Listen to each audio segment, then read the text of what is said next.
آیا د پیرنګي چې دا کم ټوپک ور پغاړه کنه هغه په کمی ګټي وکړي تر نن ورځې پوري؟ موږ ګورو د پیرنګي په دور کې په لاهور کې پنجاب یونیورسيټي جوړه شوې، بالکل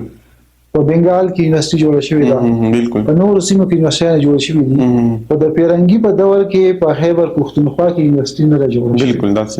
په خیبر پښتونخوا کې لومبي یونیورسيټي چې پیرنګي لاړو داغه د تګ نم ما په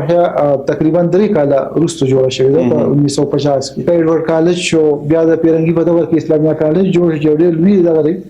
خو څنګه چې پیرنګي په نورو علاقو کې یونیورسيټي جوړ کړل نو په دې علاقه کې هغه په خپل دور کې یونیورسيټي جوړ نه کړه. او دا خلک چې کوم دي هغه د افغانستان او د روس خلاف د جنگ د خشاک په تور باندې استعمال کو، د دې په سر باندې دا جنگ کوو د علاقې چې کوم دي هغه